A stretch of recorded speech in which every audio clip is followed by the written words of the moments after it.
Hello guys, welcome to Talkies Today channel.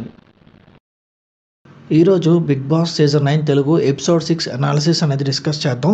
So వీడియోలోకి వెళ్ళే ముందు మీరు మన ఛానల్ని ఫస్ట్ టైం చూస్తున్నట్టయితే ఒక లైక్ చేయండి, ఒక కామెంట్ చేయండి, అలాగే మన ఛానల్ని సబ్స్క్రైబ్ చేసుకోండి. చాలామంది మన ఛానల్ని సబ్స్క్రైబ్ చేసుకోకుండానే వీడియోస్ చూస్తున్నారు గైస్. మీరు సబ్స్క్రైబ్ చేసుకుని చూడడం వల్ల ఛానల్కి అంత ఎంకరేజ్మెంట్గా ఉంటుంది. సో సబ్స్క్రైబ్ చేసుకుని వీడియోస్ చూడండి. ఇంకా లేట్ చేయకుండా వీడియోలోకి వెళ్ళిపోదాం. Let's get started. ఈరోజు ఎపిసోడ్లో హైలైట్ పాయింట్స్ ఏంటో చెప్తాను. దాని తర్వాత ఓటింగ్ లిస్ట్లో ఎవరెవరు ఉన్నారు, ఎవరెవరు ఎలిమినేట్ అవ్వబోతున్నారు, ఎవరు డేంజర్ జోన్లో ఉన్నారు, ఎవరు సేఫ్ జోన్లో ఉన్నారు, డబుల్ ఎలిమినేషన్ ఉంటుందా లేదా అనేది ఈ వీడియోలో నేను చాలా క్లియర్గా చెప్తాను. ఎక్కడ స్కిప్ చేయకుండా ఎండ్ వరకు చూడండి. హౌస్లో సంజన ఫస్ట్ కెప్టెన్ అయింది. వీళ్ళు అందరూ కలిసి కొట్టుకుని సంజనాని కెప్టెన్ చేశారు. So big boss season 9 Telugu first captain Sanjana captain అవగానే కొంచెం బాసినెస్ చూపించింది. అందరికీ పనులు చెప్పడం స్టార్ట్ చేసింది. అయితే సంజన కోడిగుడ్డు విషయంలో ఏదైతే రచ్చ జరిగిందో ఆ కామనర్స్ ఏం చేశారంటే సంజనకు వచ్చే లగ్జరీ ఐటమ్స్ని కొట్టేశారు. అందరినీ కలిపి ఒక స్కిట్ చేయమంది. ఆ స్కిట్ చేశారు రచ్చబండ టైప్లో. అది కూడా అంత ఇంట్రెస్టింగ్గా సాగలేదు. ఓటింగ్ అనాలిసిస్ ఎలా ఉందో చూద్దాం. ఎవరెవరు ఏ ప్లేసెస్లో ఉన్నారో ఇప్పుడు చూద్దాం. ఫస్ట్ ప్లేస్లో as usual Tanuja Gowda same ప్లేస్లో కంటిన్యూ అవుతుంది. తనకు మంచి ఫ్యాన్ బేస్ ఉంది సీరియల్స్ నుంచి. So Tanuja Gowda is continuing first place. తర్వాత సుమన్ శెట్టి గారు సెకండ్ ప్లేస్ ఉన్నారు. ఆయన కూడా అందరు వెళ్ళిపోతారేమో అనుకున్నారు, బట్ ఆయన సర్ప్రైజింగ్గా సెకండ్ ప్లేస్ని హోల్డ్ చేస్తున్నారు హౌస్లో. థర్డ్ ప్లేస్లో జబర్దస్త్ ఇమ్మాన్యుల్ ఉన్నారు. అతనికి మంచి ఫ్యాన్ బేస్ ఉంది కామెడీ స్కిట్స్ ద్వారా. సో అతను హౌస్లో కూడా కామెడీ చేస్తున్నాడు కాబట్టి అతను థర్డ్ ప్లేస్లో ఉన్నాడు.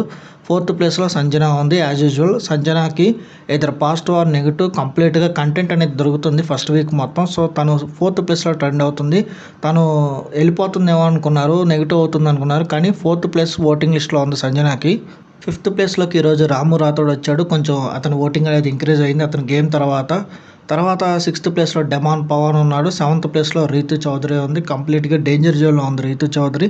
తనకి ఓటింగ్ పడట్లేదు. హౌస్లో కొంచెం ఆ రిలేషన్షిప్ పులిహార అనేది నడుస్తున్నప్పటికీ కూడా ఎందుకో రీతు చౌదరికి ఓటింగ్ పడట్లేదు.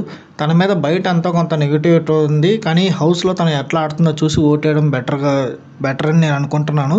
తర్వాత ఫ్లోరా సైని ఉంది నెక్స్ట్ ప్లేస్లో. ఫ్లోరా సైని అండ్ షష్ఠి వర్మ వీళ్ళిద్దరూ కంప్లీట్ డేంజర్ జోన్లో ఉన్నారు. ఇద్దరికి ఈక్వల్ ఓటింగ్ ఉంది. కొంచెం షష్ఠి వర్మతో పోల్చుకుంటే ఫ్లోరా సైనికి voting better, but almost equal అని చెప్పొచ్చు.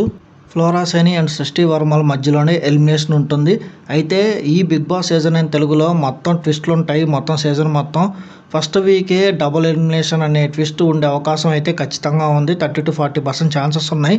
మనం చెప్పలేము ఖచ్చితంగా, కానీ ఇంకొక 5గురిని దింపే ప్రయత్నం అయితే జరుగుతుంది. వాళ్ళు వైల్డ్ కార్డ్ ఎంట్రీగా ఒక్కొక్కరుగా వస్తారా, అందరూ కలిపి ఒకేసారి వస్తారా అనేది ఈ మంత్ ఎండింగ్లో తెలిసిపోతుంది. షష్ఠి వర్మ దగ్గర మంచి కంటెంట్ వస్తుందని బిగ్ బాస్ టీమ్ ఎక్స్పెక్ట్ చేశారు, బట్ తను ఉందా లేదా అన్నట్టుగా హౌస్లో ఉంది. ఫ్లోరా సైనికి అసలు అక్కడ ఏం జరుగుతుందో ఏం అర్థం కావట్లేదు. తనకి లాంగ్వేజ్ ప్రాబ్లం క్లియర్గా కనిపిస్తుంది. తను ఏదో మాట్లాడడానికి ట్రై చేస్తుంది, ఎక్స్ప్రెషన్స్తో మేనేజ్ చేస్తుంది.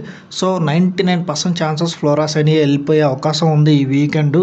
Big boss buzz promo already చూసుంటారు. శివాజీ గారు ఈసారి హోస్ట్ చేయబోతున్నారు ఎలిమినేటెడ్ క్యాండిడేట్స్ని.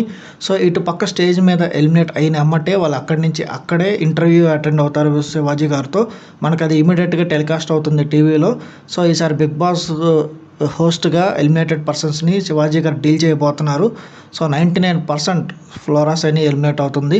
మోస్ట్లీ షష్ఠి వర్మ అట్లాగే ఫ్లోరా సైని మధ్యలోనే ఎలిమినేషన్ ఉంటుంది. ఉంటే డబుల్ ఎలిమినేషన్ కూడా ఉండొచ్చు. ఇద్దరిని పంపించే అవకాశం కూడా ఉంది. ఇది వాళ్ళ ఓటింగ్ అనాలిసిస్, అలాగే ఇంపార్టెంట్ పాయింట్స్ అప్డేట్. మళ్ళీ రేపు ఏం జరుగుతుంది, నాగార్జున గారు వస్తారు, ఎవరెవరికి నాగార్జున గారు సీరియస్ వార్నింగ్ ఇవ్వబోతున్నారు అనే దాని మీద వీడియో చేస్తాను. సో మనల్ని లైక్ చేయండి, కామెంట్ చేయండి వీడియోకి. అట్లాగే ఛానల్ కొత్తగా చూస్తున్న వాళ్ళు సబ్స్క్రైబ్ చేసుకోండి. వీలైతే పక్కన బెల్ బటన్ కూడా ప్రెస్ చేసి పెట్టుకోండి. ఇది వాళ్ళ ఎపిసోడ్ రివ్యూ గైస్. మళ్ళీ రేపటి ఎపిసోడ్తో కలుస్తాను. Thanks for watching. జై హింద్.